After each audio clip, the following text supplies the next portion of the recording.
I don't think Iron Man happens without Spider-Man 2 or Batman Begins being so successful. Yeah, I guess what I was trying to say with that comment is that, like, without these even introductions, is that it led us to having, arguably bigger movies. But I do think in, like, what I was trying to illustrate is I think Blade and, like, Sam Raimi's Spider-Man were the, like, real pivotal. Even that 2003 Hulk movie that I forget from time to time exist. I think those were really important to building to where we are today. If that had hit, then I don't think Marvel would have made their own movies because they wouldn't have been able to. They literally sold off all their characters, which is why Disney was buying it. Yeah, it was awesome as a senior. My dad was like, "Hey, here's $100. Go buy whatever stock you want." Marvel, it was at 10. Almost immediately when I bought it, went down to 2. I got letters saying, "Hey," I'm like, "Damn it, this sucks." Joe Quesada. You bankrupt Marvel?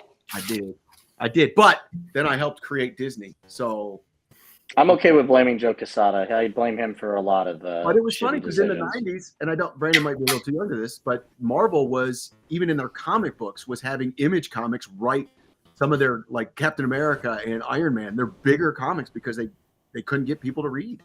Well, that's because Image took off. I mean, it was all the people that Marvel had hired as, like, young guns and then started their own stuff. And that's how you got Jim Lee back on the X-Men and Silvestri and all these other people that were like, which, I mean, me and Jim might disagree on this, but I find a lot of early 90s comics pretty awful. But I love the X-Men, and that was the run I really stayed on because that's when the Clone Saga came out. It was like, oh my God, this is so bad for Spider-Man.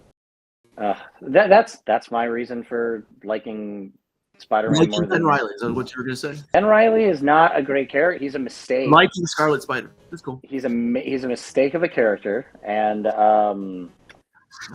I think he adds to the tragedy of Peter Parker, which I am honestly over as a comic book reader. Like, everybody else gets to, like, get rich or have everything work out. Spider-Man is the only guy who is perpetually broke and in college all the time.